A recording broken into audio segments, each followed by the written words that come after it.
In the 1966 film Grand Prix, it all comes down to the last race at Monza. So it's rather fitting today that we wrap up at that Temple of Speed. Let's get ready for the PCA Sim Racing Series 12 Pro Class finale, and you'll see it all live here on RaceSpotTV. Hi, I'm Joe Peak, and with me in the booth tonight is Ewan O'Leary. And behind the scenes is our director, Hugo Louise. Ewan, this is a track that has seen many dramatic and fantastic moments in racing. Hopefully we'll get to see some more tonight. Absolutely. It's going to be a great end to the season here in the Porsche Club America Pro Class. Very glad to be along for this one. I feel like this circuit is very different to all the others we've had this season, really, where there's been very little room for runoff, to be honest, and it's been very much staying away from the traditional big Grand Prix circuit. But finally, for the final round of the season, we've got a Grade 1 circuit. Lots of runoff around here at Monza. Off-tracks and slowdowns are going to be a factor at this race, unlike any other points, really, in this season. Yeah, going to be a little bit more about your strategy with your speed rather than trying to outpace everybody. But before we get to the racing, a reminder that Charlie Mobile is sponsoring the Series 12 Clean Driver Award. Charlie Mobile is providing the winner with an Apple iPhone 16 and a year of cell service. Big thanks to Charlie Mobile.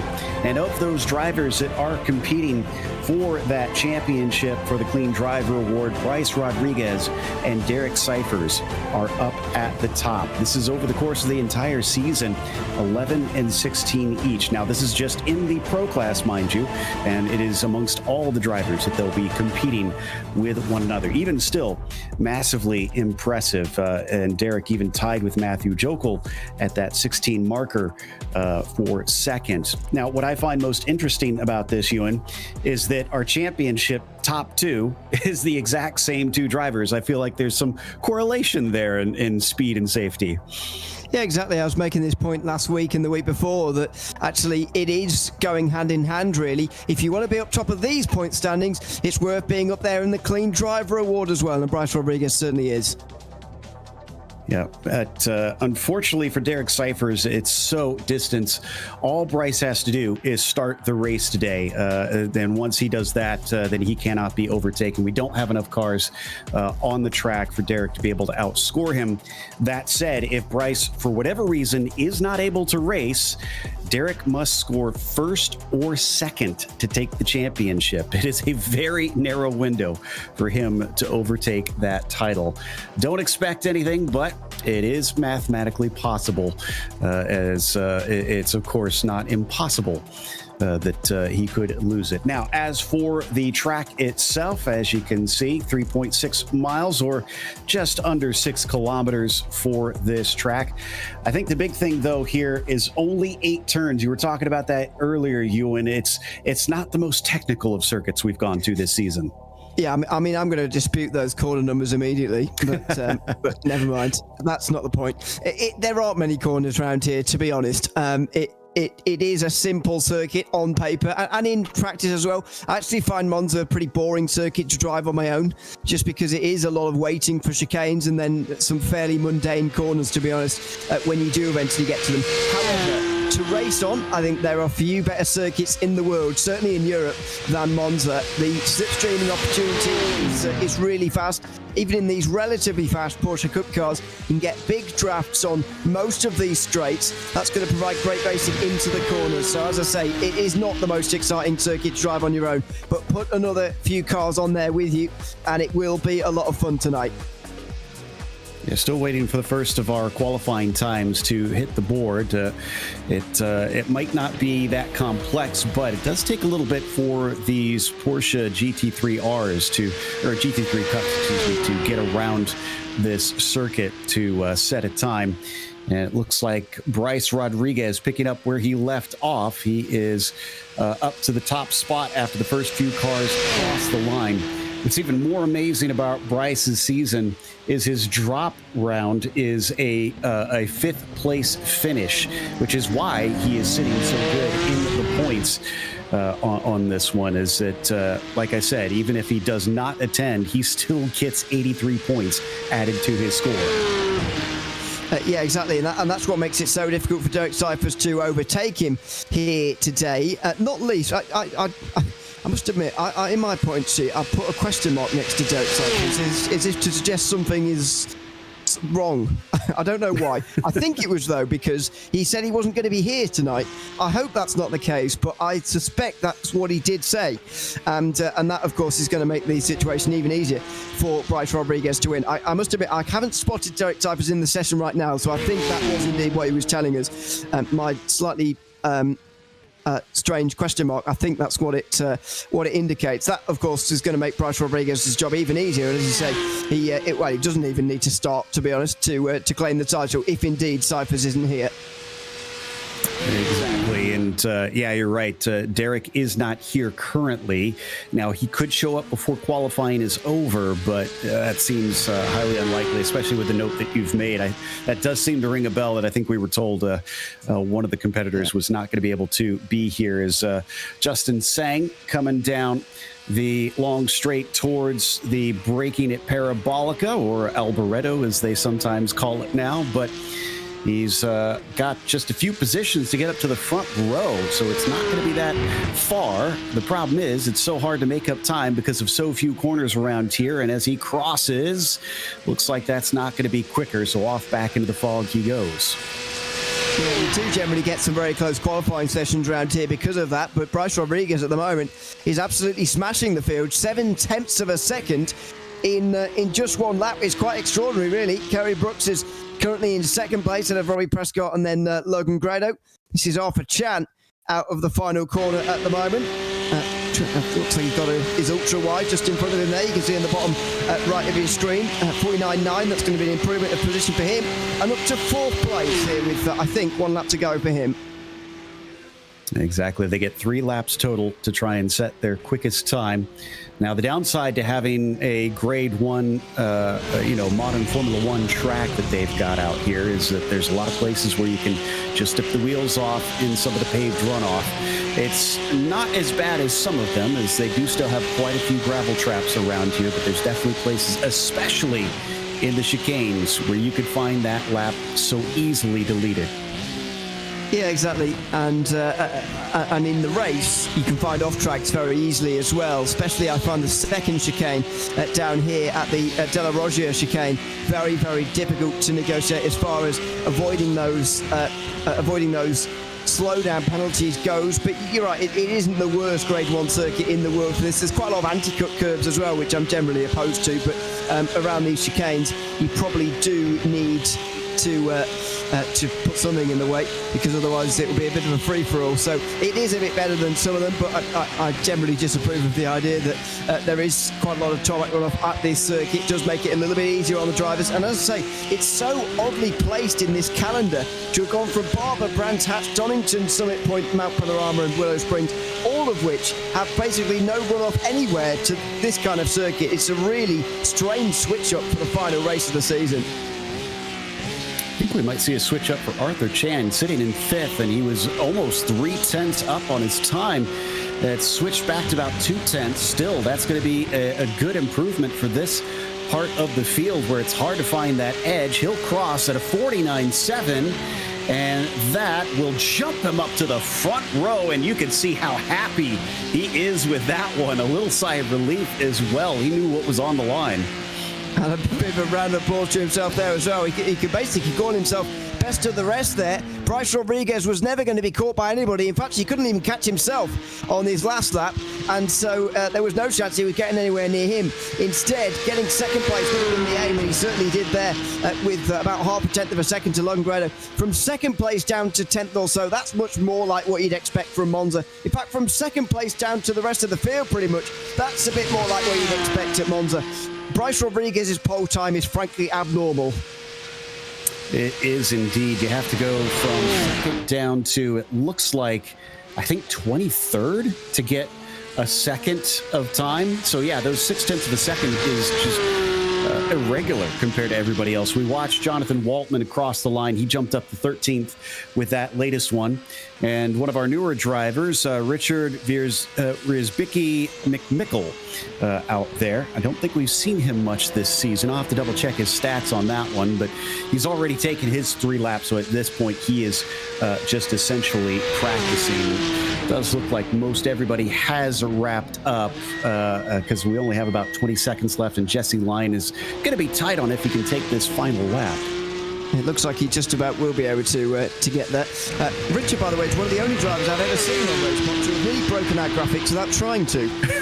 He's got such a long name. Normally it's in endurance races, team names trying to, take the Michael and just break our graphics. Actually, he's managed to do it without even trying, so well done to him. I was going to say, you haven't seen some of the Latin-based names with the 5 names in one, so those usually will do it. As we are done with qualifying, it looks like. So, grid is now set for today's race. Rodriguez out here bringing his car around to do a little bit of warm-up. And actually, this is going to be the pole lap that we'll get to ride on board with. So talk us around here and tell us how to be fast for this track, Ewan. Well, getting the exit out of the chicane number 1 is going to be the first objective. Braking late, of course, getting up over that right side curb so you can open up this second bit.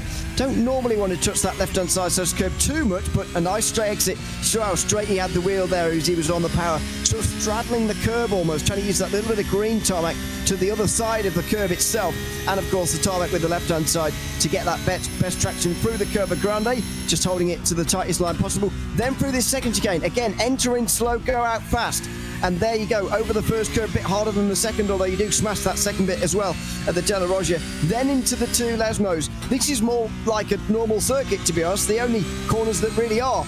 Double right-hander. First of all, trying to avoid the gravel. You don't want to get an off-track in qualifying. The same again through here. Track limits are actually enforced around these 2 corners, which is unusual compared to some of the others. Again, getting a good exit is very important because another long straight coming up through the pretty unimportant Curva de Soriglio. Then into the Ascari chicane, the most difficult section of corners on this circuit. Smashing the curves through here, certainly the name of the game. Hit that left one just about, but don't spring your car up into the air too much. Just graze those ones on the right-hand side there as well, and then you can really go for it on the left-hand side one because you need the exit as best as you possibly can. Use a bit of that tarmac on the right-hand side where the alternate short layout comes out, and then you're on your run down towards the Parabolica, or Curva Alboreto as it's sometimes called these days. Slow in, fast out, again the name of the game here. Relatively late apex, I should say. Run the car out right the way to the white line, but make sure you keep your right side wheels on the circuit still. And then spring up towards the line.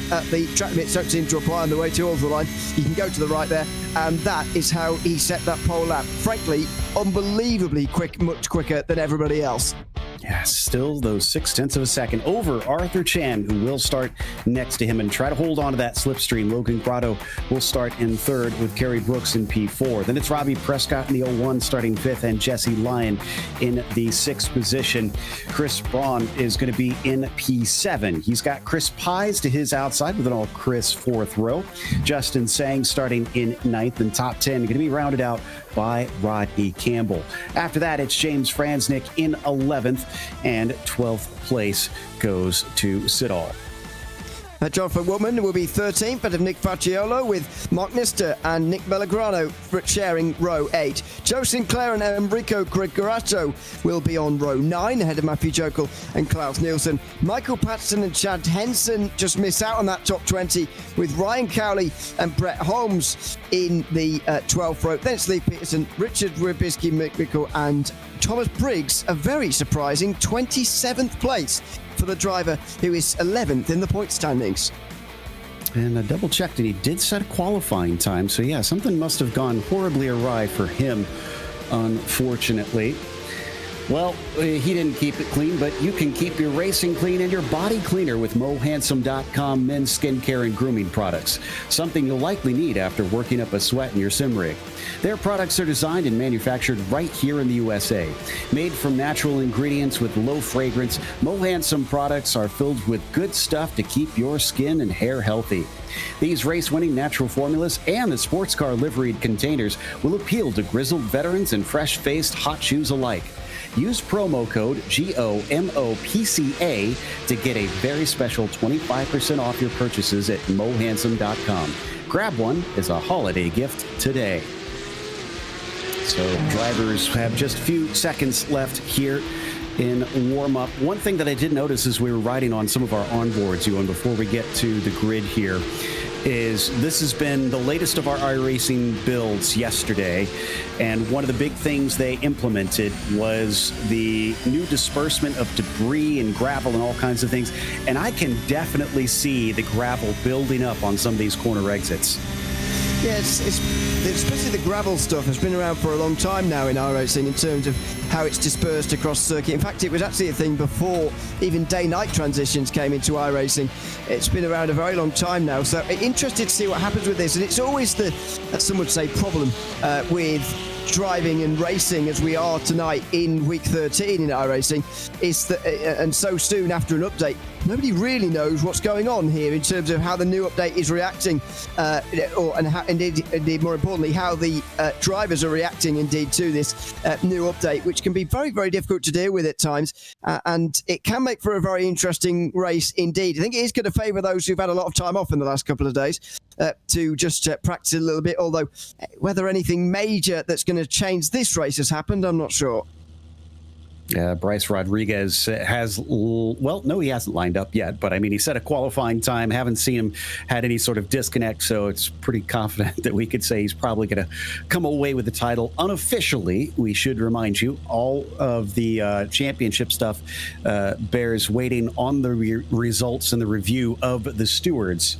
So the drivers will have to wait patiently before they can really truly celebrate and know that that trophy is going to be in their hands, as you can see them line up on this quite foggy and somewhat dark day here at Monza for a 1-hour race. Kind of wonder if we'll get anybody, Ewan, who might use this track to save a bit of fuel and use that to maybe have a slightly shorter pit stop as well. I think there's going to be an extraordinary amount of fuel saving going on early on in this race, to be honest with you. Yeah, I think there will be plenty of racing as well to be had, a lot of side-by-side, but actually it could be a very fuel-save heavy race. Normally around this circuit, of course, you're burning a lot of fuel. It's all about full throttle. Traction zone's very fuel burn heavy.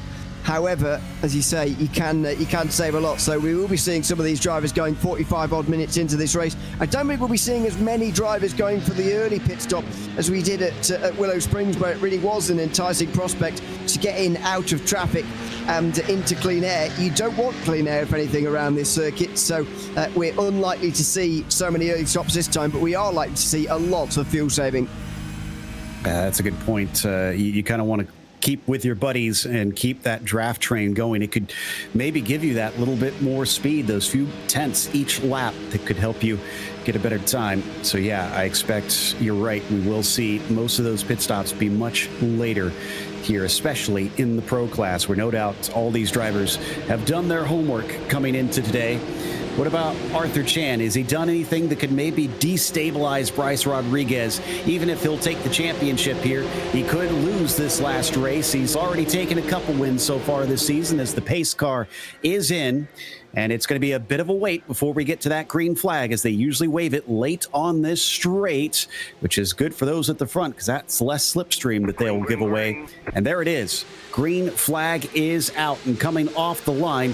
It does look like it's a good start for Arthur Chan. He's staying right alongside Bryce Rodriguez, and it's going to be a game of chicken down to the braking zone of Rettifilio, and it looks like Arthur is better on the brakes as he chops across. He's got the lead.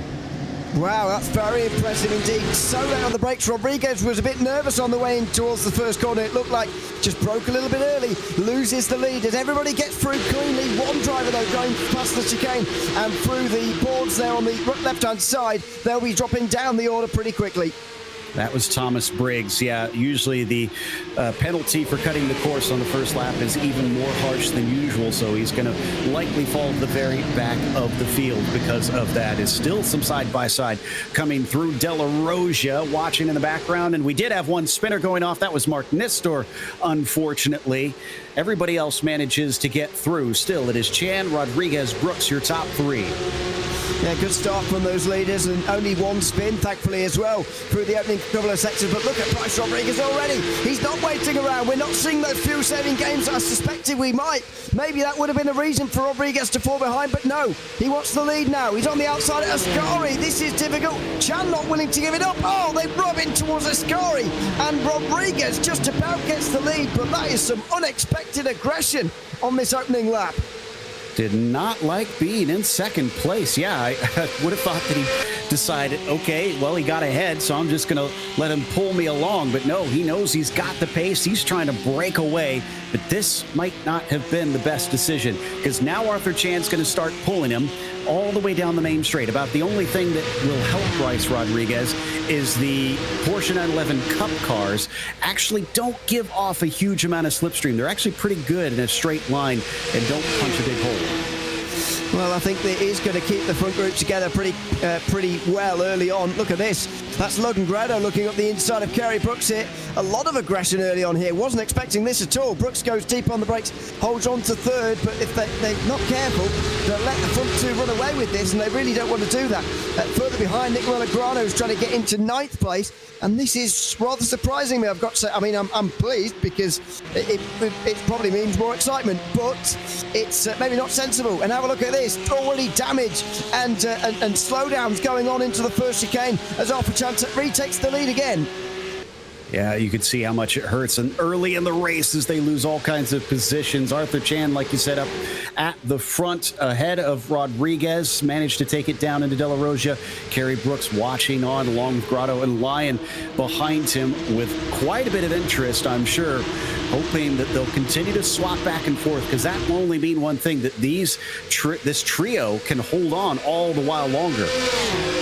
Yeah, absolutely. It is keeping everybody together. And have a look at this. Arthur Chan again is on the defensive towards Ascari. He's going to go very deep there. Rodriguez is going to have such a better run, although he's mounted the curb there through the right-hand part of Ascari. Now he'll have the exit, though, and he'll have another chance to pass into Parabolica if he wants to. Does he push Arthur Chan, though?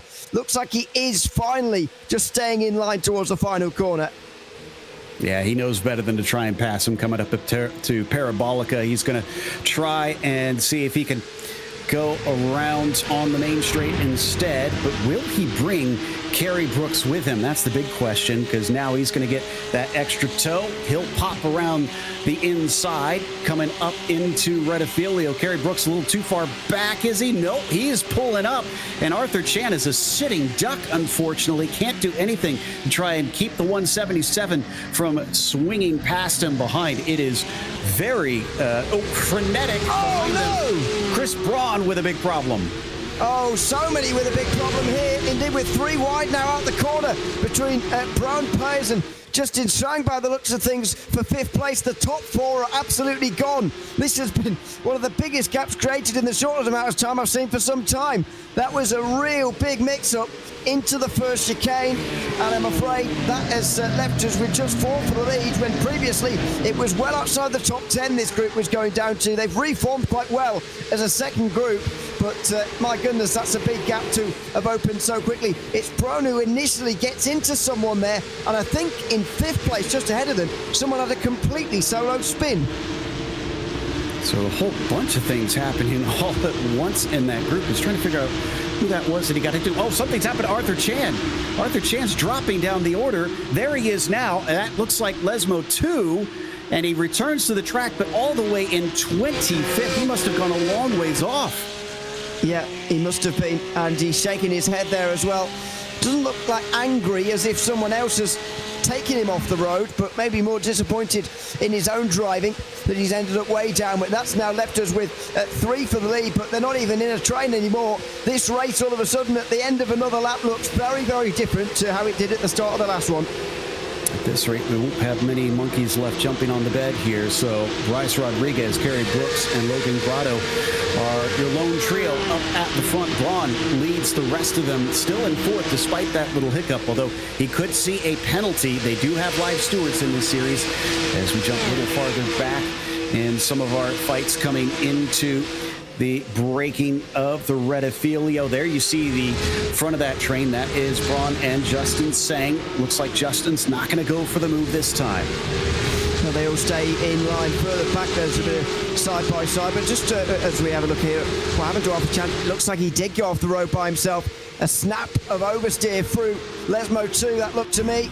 And he gets into the gravel. Let's have a look at it from on board. Yep, just slides, tries to correct, overcorrects, and ends up in the gravel on the outside of the corner. So that leaves 3 for the lead. I want to highlight someone, by the way, who spun in the previous incident at the first chicane on the last lap, because Robbie Prescott's down to 15th all of a sudden after qualifying in the top 5 of this race. Now, the reason I'm bringing him up is because without a championship battle, and now we know that with Jake Cypher's not here, there isn't really one. There is a battle for third place between Logan Grado and Robbie Prescott. Now, if Grado finishes on the podium, then Prescott can't catch him anyway.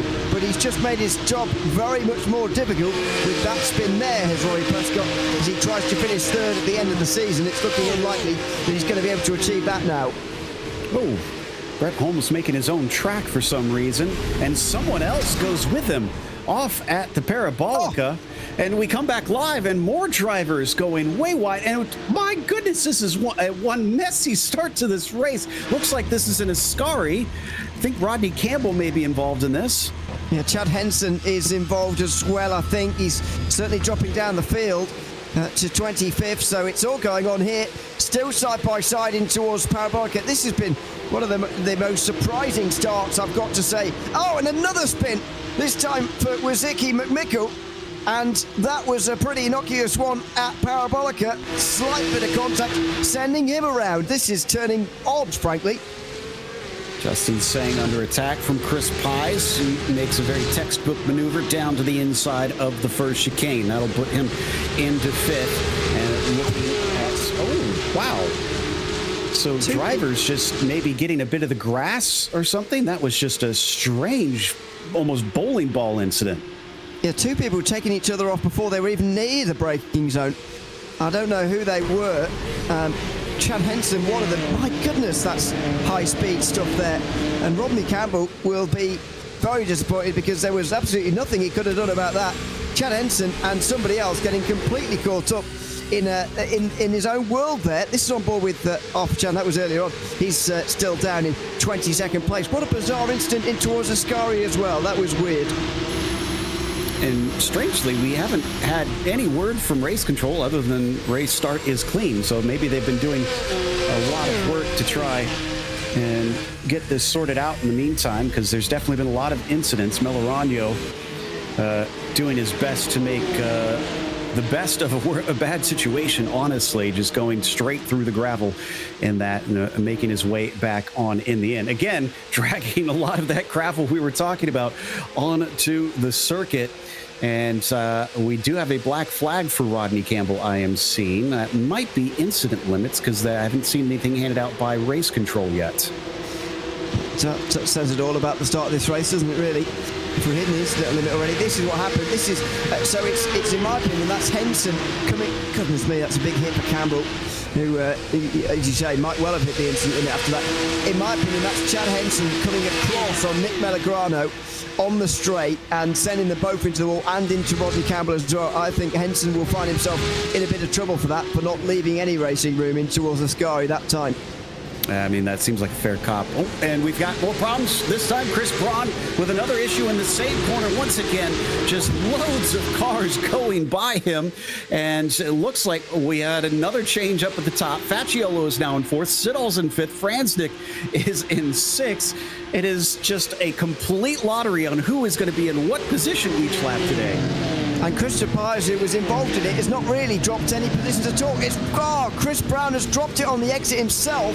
Pies has sort of swiped him on the way past. Someone's properly rear-ended him as well there, Chris Brown. And so another bad moment for almost everybody there. Now I'm seeing in live pictures Sang and Prescott have dropped down the field. That's Justin Sang, who's been spun around at the chicane. And there's Robbie Prescott on the outside, who's now spun around. He's down outside the top 20. My goodness, that was close to a bad rejoin for Justin Sang. There has been so much going on. I feel like we're going to have a headmaster asking some of the drivers to stay over winter break here. This is ridiculous what we're seeing. And this is pro class as well. This is completely unusual for this set of top drivers. Not sure what has got into them today, if it's the fog or the new build or what, as we're going to watch Noah Ragno now. And, oh, that was a bad rejoin, and somehow Nick is going to avoid it by the skin of his teeth. Very lucky. I mean, if anything, Justin Sang's luckier because he would have got a big penalty for that. But goodness me, that was close in the second chicane. Well, maybe after all those incidents, things will start to calm down a little bit now because things are a bit more spread apart. But what a bizarre opening 10 minutes of the race. If I'm honest, I don't, without making comment really on what race control are going to do about the incident specifically, I don't think they're going to be very pleased with the general demeanour of these drivers in the first 10 minutes of the final race of this season in what is supposed to be, of course, the top tier of racing here in the Porsche Club of America. There's no doubt going to be some dressing down after the race, I'm pretty certain. What's crazy is we've lost, I think, one driver. Rodney Campbell is still sitting in pit lane after his huge shunt that he had getting run into coming into the Ascari chicane. Otherwise, 26 drivers are still out and racing right now. That's really unbelievable, isn't it, really? And to think that those who are in the main part of the field, at the very back anyway, are sort of, I'm not counting those who've been in the pit lane, that's sort of 35 seconds off the lead already. I mean, 12 minutes into the race, that's remarkable. This is what finally did for Rodney Campbell, I think, as he spun at the second chicane. And you're right, he has not re-emerged since returning to pit lane a couple of laps ago. But to be 35 seconds off the lead, down in 25th place at the moment, with only 12 minutes gone, that is quite extraordinary when you consider that the lap times around here are about 1 minute 50. There will certainly be lap traffic today if incidents carry on the way they are at the moment, as we have a look at Thomas Briggs, meanwhile, working his way up to 19th. Yep, getting past Ryan Cowley down through the Ascari chicane. That's Arthur Chan in behind them. He's got some work to do, no doubt, as they come down towards the Parabolica. Close, but that doesn't quite look close enough to me as they slam onto the brakes one more time. This is well before anybody can even think about having their scheduled pit stop, or would want to anyways, as we jump back up to Logan Grado, who is still in third and actually chasing Kerry Brooks for P2. Bryce Rodriguez, while we've been watching everything else, has used this opportunity to finally break the slipstream and is well up the road. Yeah, I suspect he might do that at some point anyway, but this is why I was surprised everyone in that first group was so lively early on in this race, because if they'd have stayed behind and done the boring option, which is save fuel and stay in the line, then the chances of Bryce Rodriguez being able to create a gap that he has done right now would be very minimal, and they would be able to stay with him a lot easier because they wouldn't be fighting amongst themselves. They'll be just benefiting from his slipstream. They might not be able to do much fuel saving behind him because he is so quick, but they would at least be able to stay with him well past the halfway point in this race. But what they have done is fought for second place when it really doesn't matter with 50 minutes still to go, and they've allowed effectively the race winner to get away. Surely there's no way in which Bryce Rodriguez loses this race now. You say that, but I've seen races lost from very solid leads before, so it's not over yet. We still have a lot of racing left to go, so keep watching, and anything could happen, especially with how this race is going. We've been watching Nielsen battling, but in behind him as well, we've got a nice fight between Ryan Cowley and Arthur Chan, and it looks like Chan is going to get that position, moving himself up to 20th. But you're right, the red mist came down when they needed to keep a cool head and really be thinking 5 moves ahead in this game of chess, rather than just reacting to what's directly in front of them. And it has certainly bit a number of drivers that maybe could have been looking at a good opportunity to have an unlikely win. This track can often throw up those unusual winners. Yeah, exactly, but you've got to race smart if you're going to do that. You've got to accept the fact, be pragmatic and accept the fact you're never going to beat Bryce Rodriguez in a straight fight round here. That much was clear even from qualifying. We only did 3 laps. That was so clear.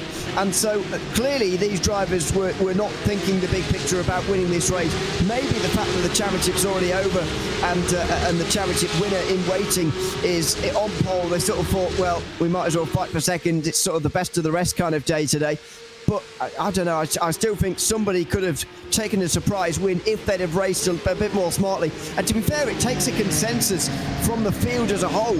You can't do it as an individual. If all the others are going to be like lunatics around you, there's not a lot you can do as an individual to really change that. So it takes a group consensus that they simply didn't have at the start of this race, and now he's gone. Well, maybe that's how the house of cards kind of fell apart in that situation.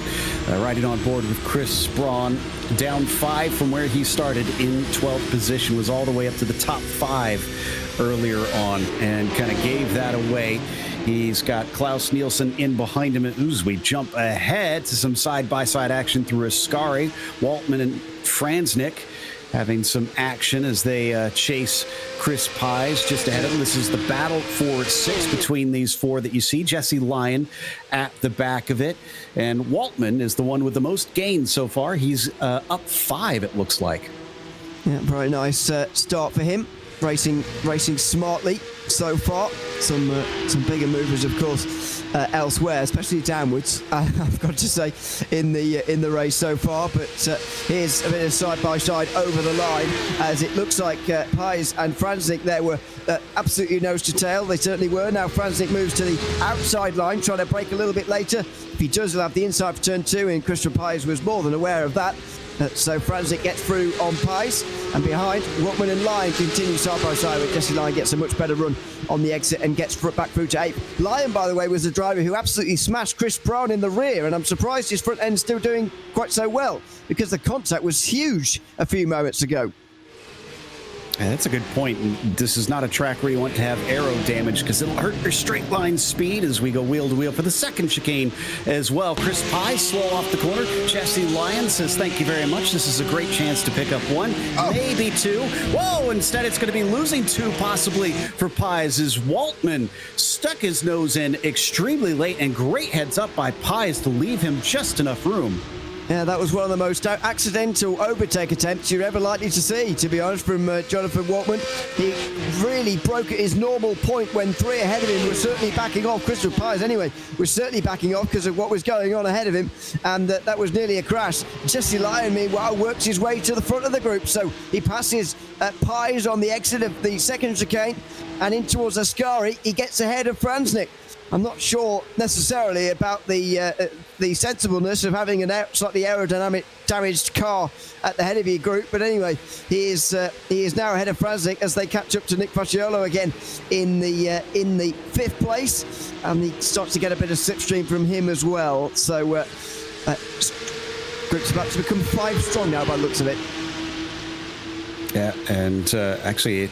Oh, no, excuse me. I thought Matthew Jokel was catching them. No, he is not. But Chris Pies versus Franznik. Pies with a better straight line speed coming down the pitch straight up towards the braking. He's fully ahead, and it looks like he is going to have that one done a little bit more easily and out braking himself. Facciolo will hand it over. It was going to be a 5-car battle, I think, but not after this. We'll see how well is he going to give the time back? Let's watch.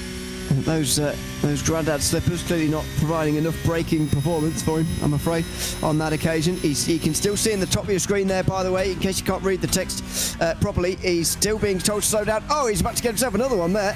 Broke very late, and now he pulls out the way because he's probably running out of time to serve it. I can see it's in the single digits now, as far as he's got time to serve it, and he's still not done it. He's now effectively having to get out of the way for all of those, and now finally he can go again. There are ways in which you can serve your slowdown most efficiently. I'm not sure that was the absolute most efficient way, but anyway, he's got it done, and he's still sort of in the group, so it's worked out okay. And Justin Sang is just taking a tow to pit lane for some reason. Not sure what quite yet, as we still see battles from Waltman. This time he's going to be wheel to wheel with Franznik coming down into Ascari. Whoa, and there goes the slippered Facciolo off into the wall as he slips up a little bit too much into that last chicane. Well, how's he going to get out of this? It's almost impossible to tell. Steady on doing all this. And now he's off the circuit. He probably backed it into the wall again there. And now he's looking down at the relative. You can see that in the bottom right of the screen. And now he's finally going to be getting on his way. But what a disastrous lap for Nick Paciolo. Loses his 5th place through a slowdown penalty under almost no pressure. And then he has a spin at Ascari as well. It just shows that mistakes really can snowball very quickly, and all of a sudden he is way outside the top 20. That's how the cookie crumbles sometimes. And if this race seems a bit messy, you can keep your racing clean and your body cleaner with mohandsome.com men's skincare and grooming products. Something you'll likely need after working up a sweat in your sim rig. Their products are designed and manufactured right here in the USA. Made from natural ingredients with low fragrance, Mo Handsome products are filled with good stuff to keep your skin and hair healthy. These race-winning natural formulas in the sports car liveried containers will appeal to grizzled veterans and fresh-faced hot shoes alike. Use promo code GOMOPCA to get a very special 25% off your purchases at mohandsome.com. Grab one today as a holiday gift. So we'll see if they can clean things up here as we get a nice little battle coming down through the Lesmos between the 39. Trying to make out that is Franznik versus Waltman once again for 7th place. Waltman looks like he's gapped himself pretty nicely. Franznik sporting a bit of damage on his nose from what I can see. It doesn't look quite right, but I mean, I'm struggling to spot many cars that haven't got very much damage at this stage. It has been a very, very messy start to this race, unfortunately. Not what the stewards would have been hoping for, I'm sure. And you can see going through the bottom of his shot, Jesse Lime with an exceptionally crumpled front end as well. It has just been a very messy start here, and so surprising as well. Normally this circuit, in my opinion anyway, or in my experience, is associated with pretty calm beginnings, a pretty quiet first part of the race, and then a very loud second half. But this has just been very loud all the way through so far. That was Logan Grado getting down the inside of Kerry Brooks. I'm not even sure he quite made the corner. Nope, he didn't. Might have done just about, but he was very late on the brakes there. Yeah, he cut the course and has now handed that time back. But on screen, coming through the same corner, successfully navigating Waltman behind Franznik. Waltman getting a good run here. Here's the moment. Thought he could make the overtake and was just a little bit too ambitious. Took the smarter route and just had to give the time back. Unfortunately, that puts him about a second behind Kerry Brooks right now. Oh, and cars making contact again. Franznik with Waltman. Waltman is now the one that has to take the escape route. He has to give some time back. This will allow Franznik easily through, I would imagine. No, Franznik is still not going to get the position. Well, it's because it's a bit naughty, that really. He's sliding his slowdown directly in front of James Franznik through a corner, Jonathan Waltman, and he's slowed him down enough so he can hold on to the slipstream. I mean, some would call it smart, some would call it a bit rude, frankly, but anyway, this is how it happened. I think, frankly, he caused this himself, Jonathan Waltman. He didn't give enough space to Franznik on the outside line, who I think he expected to just hide away and give him the corner. He was never going to be given that place. It was pretty much nose to nose on the way into the corner, and then he slows down, of course, on the exit. Then have a look at this through Lesmo 1. Takes it exceptionally slowly. It's a bit naughty for me, really, slowing right down in front of Franznik, who thankfully was expecting it, but he shouldn't be able to do that, in my opinion. Anyway, he's lost his place anyway, and he's down to 8th again. We have our first black flag from the actual stewards on this one. Enrico Gregorato for incident with the 117. Just trying to figure out who that is. That's Nick Melorano. So, yeah, that's definitely one of the earlier ones that we saw. As here we go again onto the main straight. Looks like a nice little battle between Patterson and, well, Melorano, who I was just talking about. Chad Henson also now gets a black flag. Mike Patterson gets a black flag. And suddenly the floodgates are opening with the penalties. Yeah, and I don't suspect they're going to close anytime soon. I'm going to put a theory to you, Joe, and you can tell me whether I'm talking nonsense or not about this race. This has been the most chaotic start to a Porsche Club of America race I think I've ever seen. But it's also been one of the first races I've seen of this series that have been on a traditional Grade 1 circuit with a lot of runoff. When you've got a lot of runoff, I believe anyway, these drivers are taking more risk because they think they can get away with it. With tarmac on the exit of these corners, with the chicanes having such easy outlets to sort of just drive across them and forget about them, I think these drivers are feeling like they can take so many more risks, and as a result we're seeing a far more messy and chaotic and incident-filled race than we've seen all season as James Franznik goes off for a spin at Lesmo 2. And almost spins right back into a group of cars trying to sneak by Chris Braun, the latest to be given a black flag as well. Here's what put Franz Nick there. And very reminiscent of John Watson's wreck from many years ago in a McLaren coming out of that corner, except this car did not explode into pieces. Thankfully for Franz Nick on this occasion, although his race prospects kind of have. He's down to 18th place now, and these guys are fighting for a podium. Thomas Briggs has come from last to the top 10 in the space of 26 minutes by not doing a whole lot, but just staying on the circuit, and he should be commended for that. There you go, 17 places gained. Basically took a page out of Leclerc from this past weekend, it seems. So Briggs picking him up and putting him down as cars serve their penalties now. Braun definitely one of those that is going to get his drive-through done as quickly as he can. They get 3 to 4 laps to try and serve those, and then after that they are disqualified from the race if they don't serve that penalty within that amount of time. A little bit farther up in the order, this is Arthur Chan, Klaus Nielsen, and Leif Peterson. With all that Arthur Chan has been through, he's back up into 11th. Still not quite to where he started, but he's definitely picked up a few recently. Yeah, he's done very well. And again, another example of a driver who's kept themselves very quiet and out of the incidents ever since their spin, of course. Arthur Chan was running inside the top 4 earlier on and spun at Lesmo 2. But since then, it's been a very good race and just showing you what you can achieve. I think this is a great marker for the other classes of the Porsche Club of America to see and think, well, going out all guns blazing didn't really work out for very many of them in the Pro Series last Wednesday, so maybe I won't do that and I'll go for a different strategy, and hopefully that means that this is be the most incident-filled half an hour we're going to see over the 2 weeks. I hope it is. Definitely, and I want to reiterate to the audience, this is just completely abnormal to what we typically see, not just for the pros, but for this series in general. They are very, very strict about their racing standards, and get a nice little battle into turn 1 between, I think that's P1 and P2, yeah, or P2 and P3, Grotto and Brooks. They've been swapping back and forth a bit here and there, so I think they're doing what we mostly expected, Ewan. They're doing what we kept saying, is just this game of leapfrog that you don't need to do anything crazy. Just let the race come to you. Yeah, and it's not eye-catching. It's not going to make the highlights, but it is going to get them a podium if they do this. And, you know, obviously the caveats with not making any mistakes and whatever. But if they do this, there's just no way Matthew Siddle can catch a 7 or 8 second gap.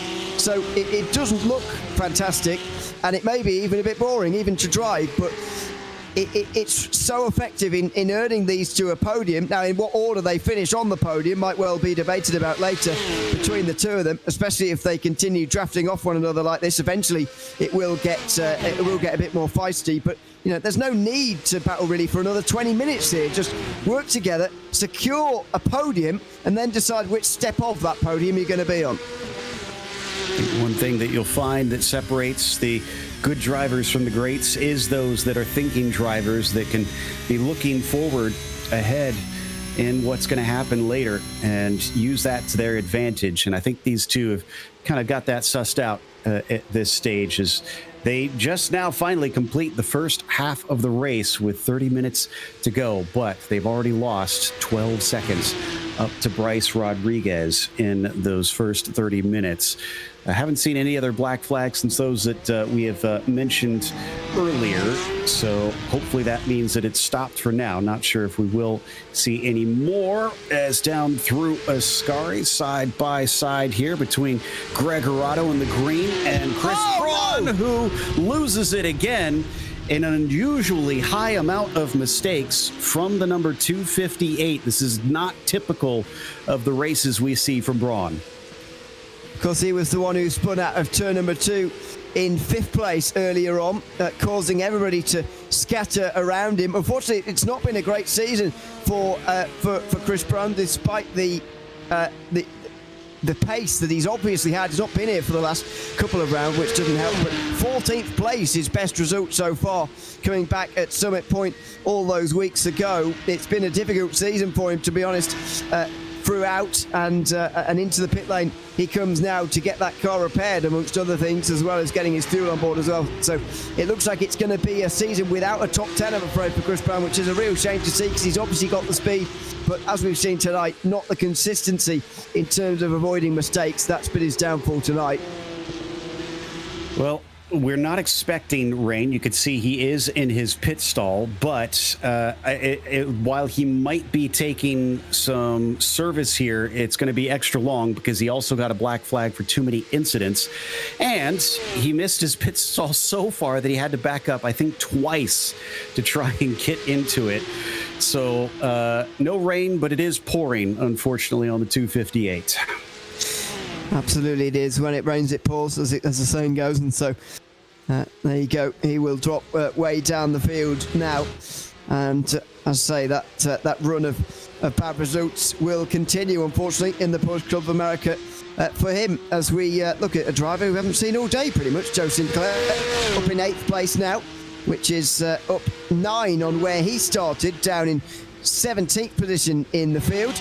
And he'll be very pleased with that. Another driver who's gone about their business very quietly indeed and hasn't got the great big dent in the rear end that Jonathan Waltman has, which probably is helping him along. Yeah, it's not as bad as, I guess, having that at the front of the car around here. Nice little move from Sinclair to sneak through into 7th. So make that 10 positions up for the 212. But it's 9 seconds up to Christopher Pies.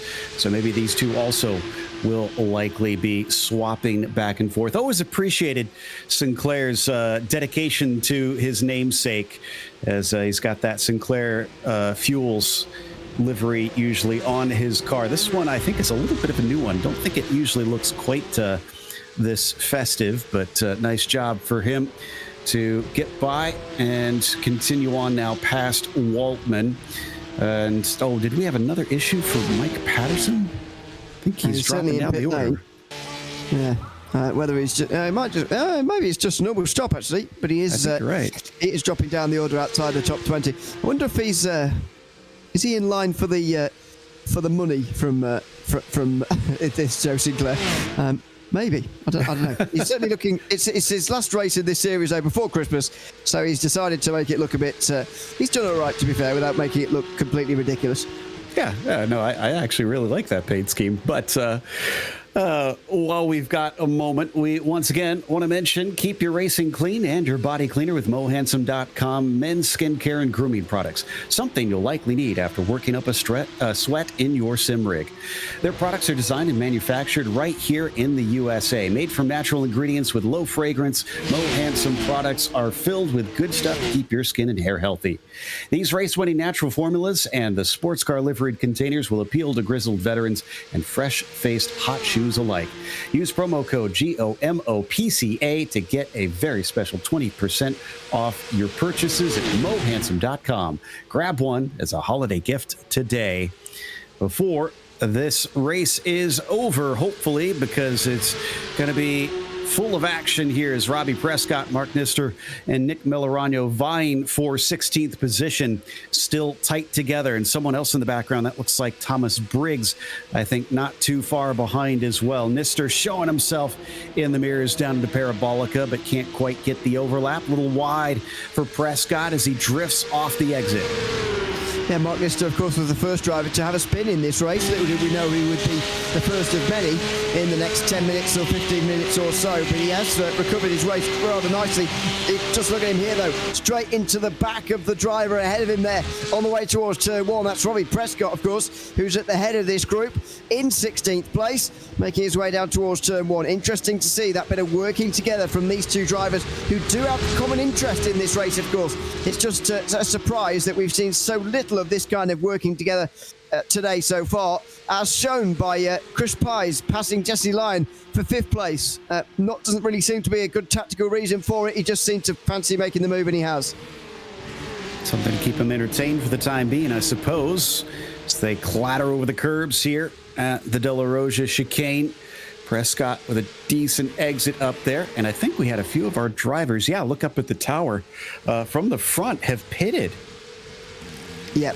Kerry Brooks in from that battle for second place with Logan Grado, and Chris Pies is in as well. Now, I mentioned it earlier on, this is a very fuel-heavy circuit, and actually the pit stop times we've seen so far have been, in my opinion, a couple of seconds longer than last time out.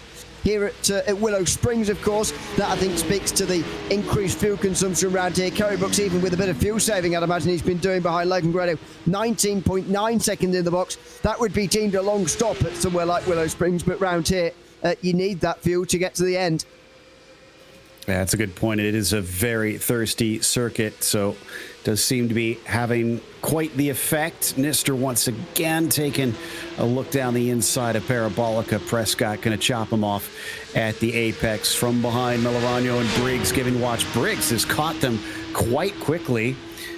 He's already taken his scheduled pit stop, I believe, and actually it looks like that one was quite long for him, now that I'm looking at the time. So now I'm questioning whether that was a scheduled stop. As some help down the straightaway. Briggs fancies a move up the inside from a long ways back.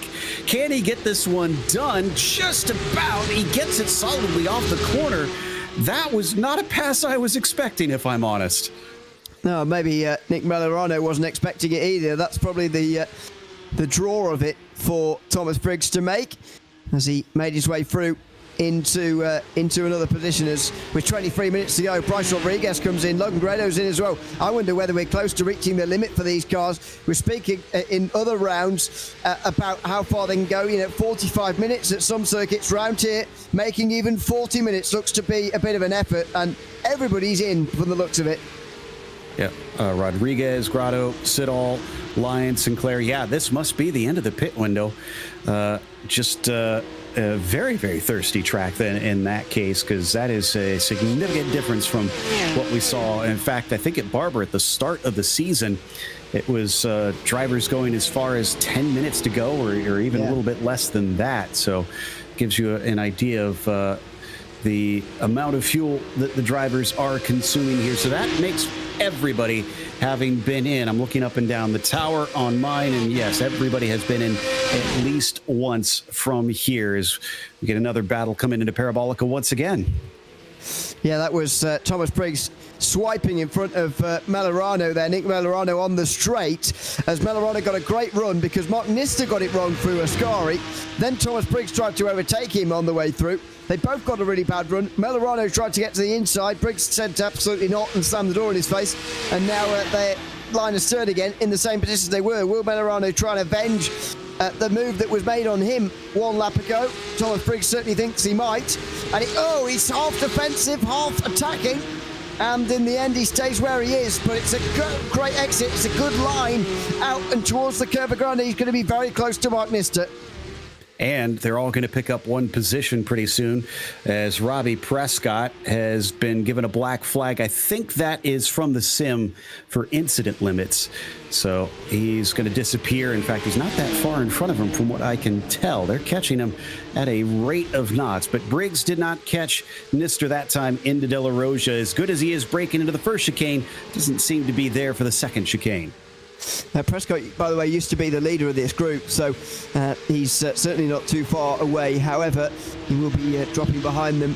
Now, it is a real talking point around here, especially in such an incident-filled race as Monza. Those 4Xs, if they really rack up, you start to give yourself very little leeway as far as the off-track goes. We've already seen the amount of gravel being kicked up, the amount of slowdowns we've been having. These, of course, all constitute 1X off-tracks. And if you're racking those car contact points up very quickly as well, you can be very, very quickly finding yourself in a lot of trouble as far as the incident limit goes. It's worth noting, though, that Bryce Rodriguez hasn't been having very many incidents all day, as he hasn't all season. Started the day on 11. I think Robbie Prescott was up there in the clean driver standings. I don't think he will be after today. Double checking. We've got a nice little handy chart here. He was 10th. But yeah, okay. I think he slipped out of that top 10 on that in the pro class after this race. Mark Nistor actually getting a bump draft from Thomas Briggs down towards the Parabolica last time. And even another one here coming into the braking for the Rettifilio. No attempt to try and pass by him. So is Briggs maybe trying to hook up with the 005 to see if he can run away a little bit? They get bumped up to 13th and 14th now that Prescott has taken his drive-through for that incident limit. By the way, it is 17 incidents that they will get that drive-through. And then on top of it, every 5 incidents beyond that, they will get another drive-through. So your woes are not over after that initial penalty. Exactly. I mean, can you imagine the amount of 4Xs that were picked up in the incident when Chris Brown had a spin out of turn 2 or half spin, sort of locked it up in front of everybody, and everybody just crashed into the back of each other? I mean, the amount of incident points that were picked up in that incident alone probably nears a half century, and I'm not exaggerating. There will be a lot of drivers who are, if not clinging on already, then they will be later, because as I mentioned, this is one of those circuits where you do generally pick up off tracks just by trying to go quickly, unlike the other circuits this season where it's been very different indeed. It could be a real problem for the drivers, not least of course for the clean driver focus that we've got this season as well.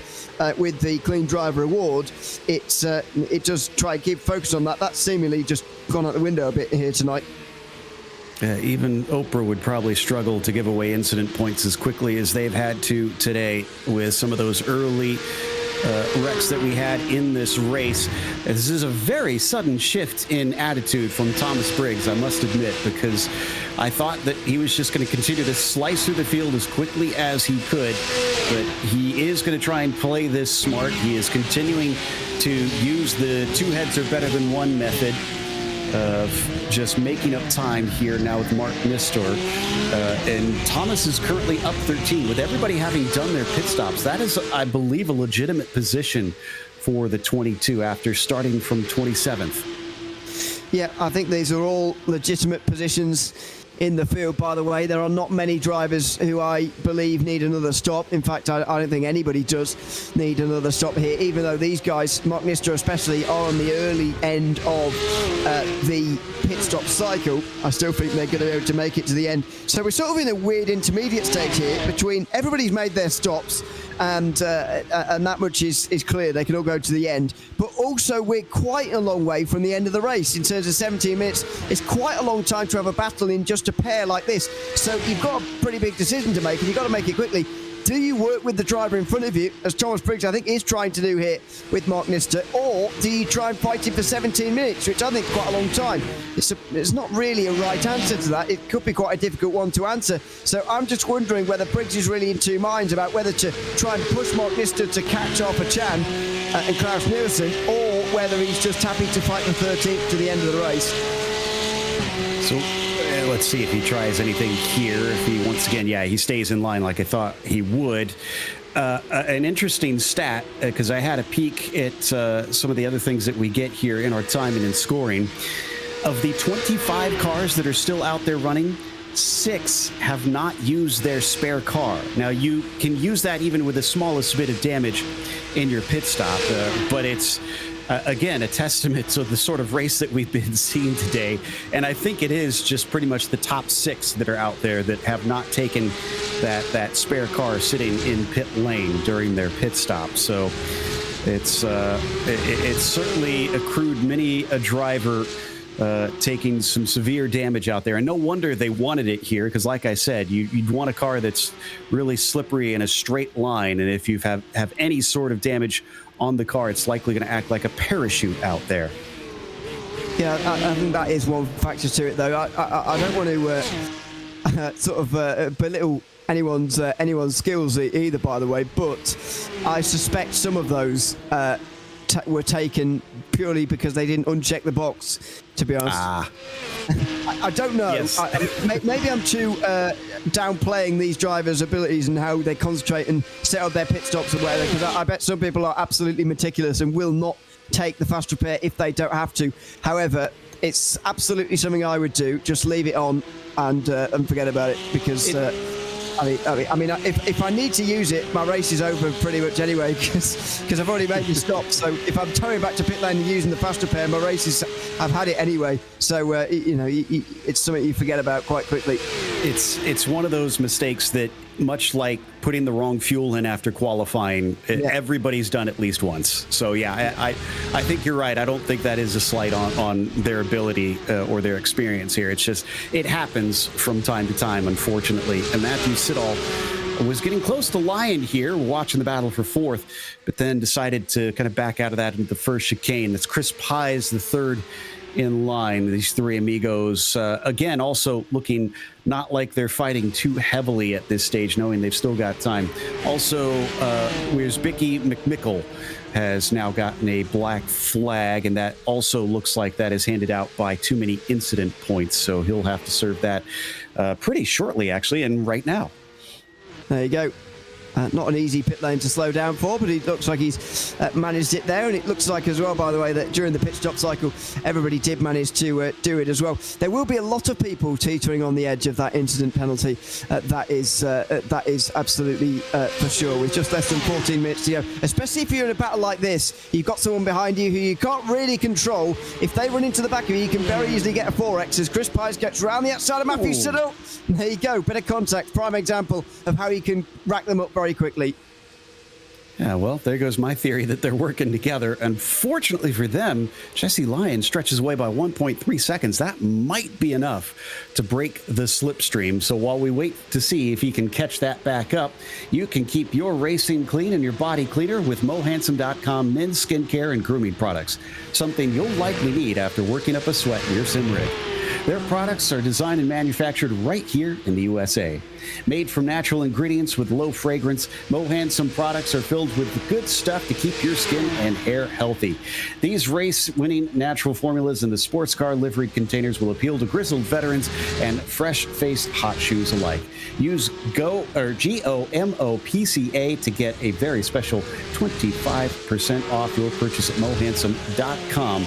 and grab one as a holiday gift today. Here we go. There's some more bump drafting coming down the main straight, and it's the two we've been seeing doing it the most, Nister and Thomas Briggs. They have cut down on Arthur Chan, but I think a little bit here. I'll double check on the lap times, but it's down to 1.7 seconds, and the last lap was a 150.5 for Arthur. Mark was a 151.2. That's actually incredibly slow. So something must have happened in this store. That doesn't really make sense either with where the gap was before, I thought. Yeah. I thought the gap to... no, it was about that. I mean, it's marginally come down, but even so, that doesn't really seem to make much sense, to be honest, with the way that gap's trending. Klaus Nielsen, by the way, ahead of them is not going to be caught by these guys, no matter how much they work together now.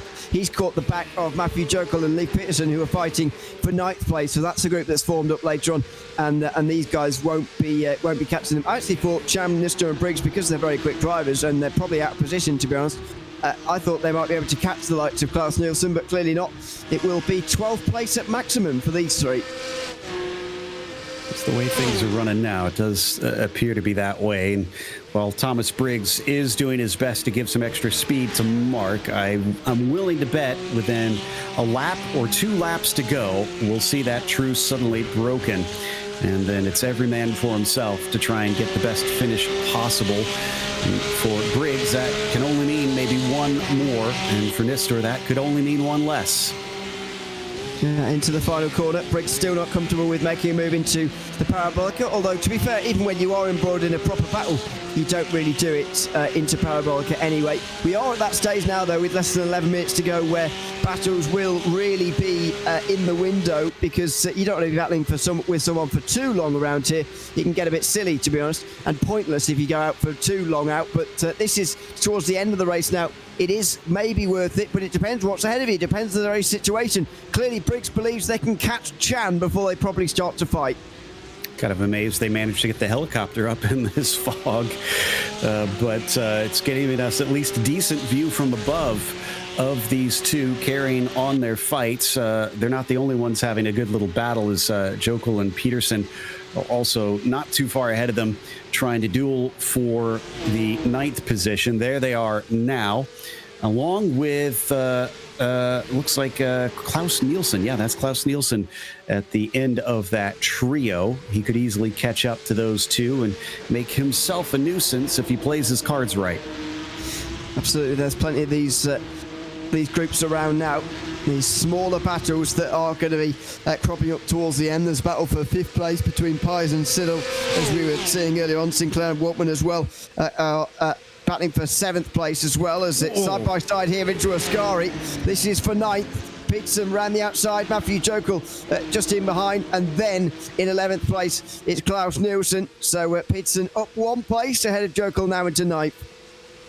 Very close moments for Jokel as he almost got into the side of Peterson under braking, and now Leaf is going to defend, taking the middle of the road, but Matthews having none out of it, takes it right down to the inside, and he'll carry on the fight coming through the final corner. We watch from the nose of Klaus Nielsen, who's got the popcorn position to get all the action in front of him, but a poor exit from Leif Peterson will now put him behind the white number 19. What happens from here coming down to the first corner? Things getting a little bit more fierce with the cars chopping back and forth. Klaus now thinks for a moment that's his opportunity, but then backs out of it as the two go wheel to wheel down into the first chicane. Usually you can't stay side by side, but they can, and manage to stay even off the corner. It's another track race.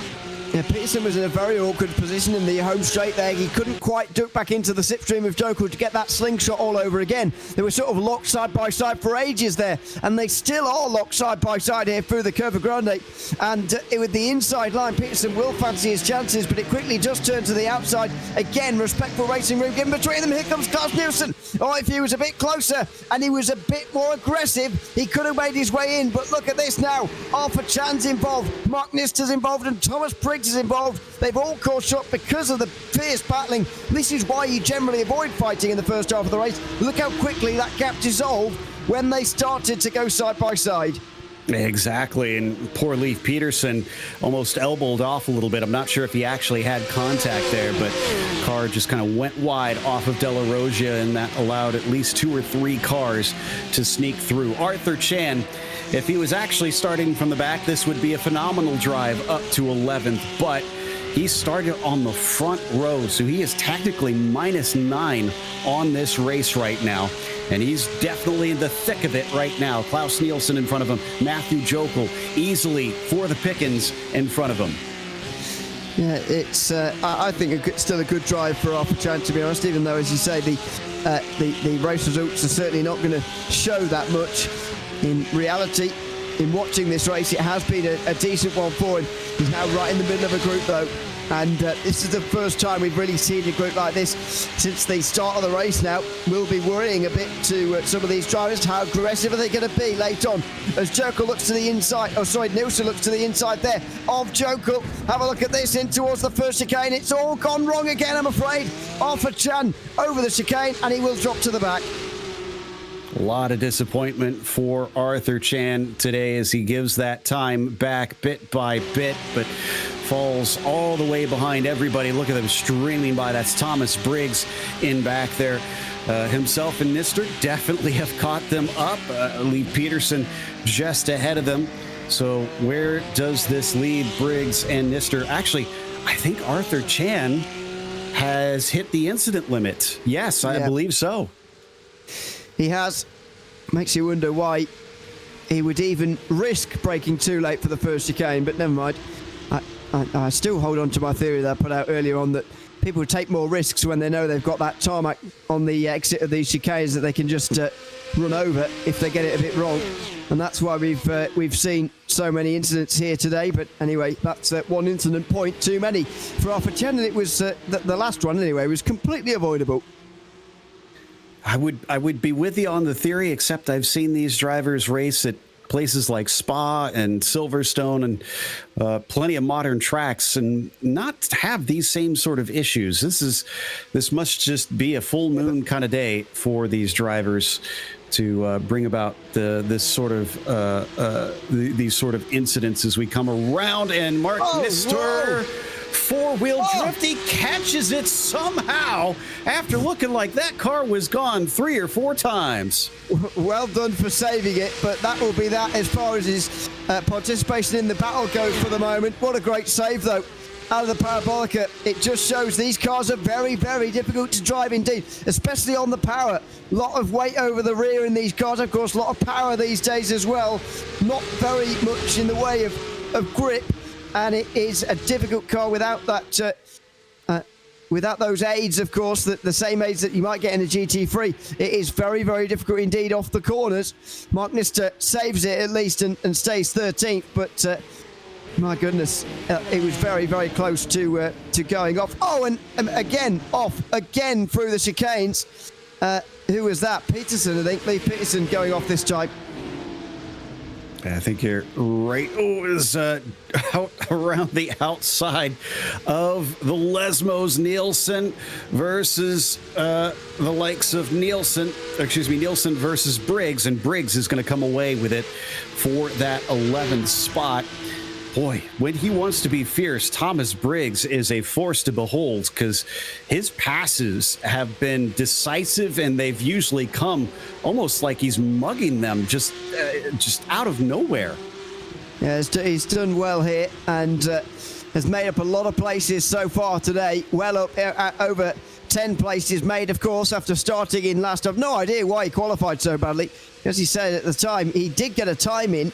He is a much better driver than 27th, but for whatever reason, he had a complete nightmare in qualifying. It makes you wonder what he might have been able to achieve had he been able to qualify a little bit better. But anyway, he started way down, and now he's making up for it. It looks like he's got a great chance of getting a top 10 here as well, by the way. I think there's still 3 laps to go for these drivers as they make their way over the line, because Bryce Rodriguez is so far ahead of them. So down the inside for Thomas Briggs, just with time on his side. He brakes too late now. Oh, and there's contact. Peterson tried to dive for the apex of turn 2 when it simply wasn't there. And that gives both Briggs and Peterson black flags for the incident limit. So I was going to say that Briggs might be, getting a penalty for that contact there, but it's almost a moot point at this stage. They're both going to suffer on that one. That has got to be frustrating on both their parts, especially for Briggs. I double-checked, and if we're going on fastest laps, his pace looked like he probably would have been a top 5 driver. I think so. He's a very quick driver. 11th in points coming into today. So surprising that he was so far down. Best result, of course, came at Willow Springs 3 weeks ago, where he finished in 4th place. Might have been able to repeat that here, but not to be. As into the final corner come this battle for 5th place, maybe even 4th if Jesse Lyon is caught. Might not be, though. Just over 2 minutes to go. Indeed, it is 2 laps. Bryce Rodriguez 30 seconds even ahead of these guys. Chris Pies leads it all for that top 5 position. Nice slipstream for Matt. He's going to show himself coming down to the break, and it narrows up here into this part of the circuit. And Pies is going to take the escape road, so that'll pretty easily hand it over to the 20. There is something going on today. I don't know what is happening, but whether it's a full moon, the mist is sort of intoxicating these drivers. I don't know what's going on, but I've never seen this many mistakes made in an hour by this set of drivers. This is the top tier of racing in the Porsche Club of America, the pro class, and I've never seen them make so many mistakes in one night. The reason, by the way, why I'm pushing my theory of them going a bit mad because suddenly tarmac is because the 6 rounds before. I take your point about maybe in previous races better than this at Spa and Silverstone or whatever, but previous to those races, there weren't 6 rounds in a row of circuits where you couldn't really afford that. And that's what's happened this season. This circuit is such an outlier compared to the rest of the season. It's sort of got a last day of school kind of feel to it, and everyone's sort of forgotten what the rules are. Yeah, I think that's the best way to describe it. See, my theory is they're in Italy, so they all had too much pizza, and they've got the Italian in them now. So there's just lots of gesticulating out the window happening currently. But the 29 comes around and through the Parabolica. Michael Patterson down in 18th position. Make that 17th as he goes by Leif Peterson. up 4 spots from where he started. Next up for him going to be Arthur Chan. Bryce Rodriguez, by the way, we haven't really looked at a whole bunch, is now 18 seconds ahead, and I believe he's on the last lap of the race. Yeah, he's just taking the white flag there. He's a long way ahead of the rest. I don't think every class, by the way, is going to get this many laps in. This is lap 33, I think. I don't think we're quite going to get this many in some of the other classes, but the pace of Bryce Rodriguez has certainly been sublime, really. Dominated from start to finish. He knew with Derek Cypher's not here tonight that he was going to be champion anyway, but it's great to sign the season off with a performance like this. Yeah, this is a classy performance, no doubt, from Bryce Rodriguez to add to his tally this season.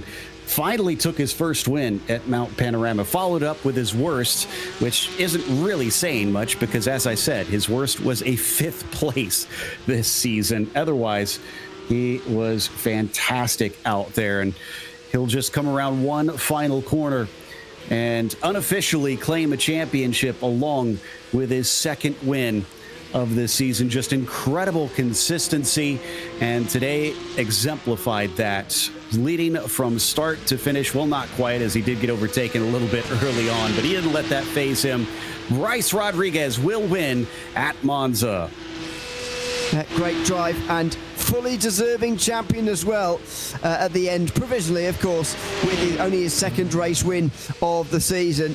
This, though, one of the most dominant race wins we've seen all day as well. Not only the actual race in the end, but just look at his speed compared to the others. Look at the qualifying results. He's dominated today in a way we've not seen from very many people at all this season. Just trying to look at those who have gained the most here, and Briggs probably would have been that. No, actually, he still is. Holy cow. He's still up 13 even after serving his penalty. That's unbelievable. The 22 is looking to finish on the lead lap and in 14th place after starting from the back of the field and serving a drive-through. I mean, to be honest with you, it doesn't surprise me loads. He has moved up a long way in this race as Michael Patterson and Leif Peterson go side by side to Ascari. Oh, that was close.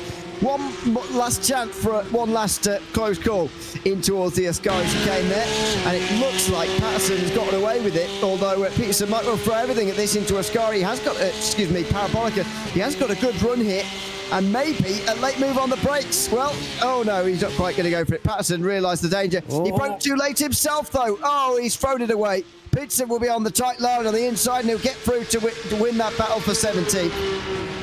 Well, forget the spaghetti. It's shake and bake for Leif Peterson to take that P17. It might be a bit of a lowly position, but he can feel proud of himself getting that right at the very end over Patterson.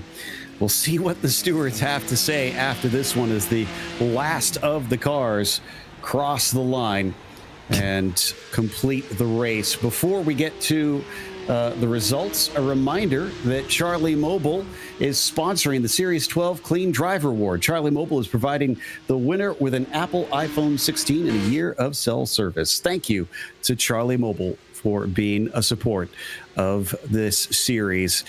Definitely going to be some shuffling in that clean driver, but it was not that much of a shuffle for Bryce Rodriguez, who comes home our winner nearly 20 seconds ahead of the nearest driver. Logan Grotto was 2nd and Kerry Brooks in 3rd. Each of these drivers starting from the top 4. From there, it gets way more jumbled up. Jesse Lyon 4th, Matthew Siddall going from 12th to 5th, Chris Pies from 8th to 6th, Joe Sinclair 17th to 7th, Jonathan Waltman 13th to 8th, and Matthew Jokel from 19th to 9th, with Nielsen going from 20th to 10th, Ewan. Just missing out on that top 10 in the end was Mark Nister, with Nick Malagrano finishing in 12th place. Also over a minute back, James Franzik. Thomas Briggs, the biggest mover forward, in 14th. Better Leif Peterson, who did beat Michael Patterson to the line right at the very end, as we just saw. Brett Holmes finished in 17th. Better Chad Henson, who just beat Nick Fasciolo. And then Richard Wisbicki McMickle rounding out the top 20. Then in 20th, it was Richard Wiersbecki, McMickle, Arthur Chan 21st, and Rico Gregorato. Last one on the lead lap, 22nd. Chris Braun, 23rd, and Robbie Prescott, 24th. And then, amazingly, only 3 DNFs. Cowley, Sang, and Campbell to wrap this one up. For those curious, most incidents goes to Robbie Prescott at 25, Arthur Chan at 24, and Chris Braun at 21. But we're not here to talk about that. We're here to talk about our winner today, and that is Bryce Rodriguez. Bryce, congratulations. You had a little bit of a battle there with Arthur at the start, and then unfortunately he, like many, made some mistakes. It looked pretty smooth sailing from our perspective from there, was it? It was pretty smooth sailing from the start. Kind of expected a bit more of a battle at the beginning. I'm not sure what happened behind, but kind of once I passed them back, just kind of maintained pace from there and kind of just drove the however many laps it was till the end. It's interesting that you expected more of a battle. We thought that the front runners would be more calm with the way the slipstream races go here at Monza. So were you expecting everybody to be kind of this aggressive at the start? It's Monza. I've done a lot of races here, probably one of my stronger tracks, so I expected there to be a bit of aggression at the start, but also kind of like a patient race because as you know, you can fuel save, and kind of the guy in second kind of controls the race towards the end because you can make a pass, but that didn't really happen, so I kind of just played it safe towards the start, kind of see what the others would do and then kind of react based off of that, and just kind of worked out in my way. So it did indeed. Not only win this race, but in the championship. Unofficially, you are our champion in the pro class. You actually, from what we could tell, took that championship the second the green flag dropped, and you took to the race. Were you aware of that coming in, that it was going to be that simple? Wasn't really on my mind. Probably was on my mind like the last lap. I was just here to have fun and try to do the best I could. So I kind of knew that it was a possibility, but I didn't know that that would be happening once kind of the race started. So, well, congratulations, and hopefully we'll get to talk to you in Series 13. Yep. Thank you, guys. Appreciate it. Bryce Rodriguez, unofficially your champion, and of course your victor here today at Monza. He was followed by Logan Grotto. I believe Ewan has caught up with P2.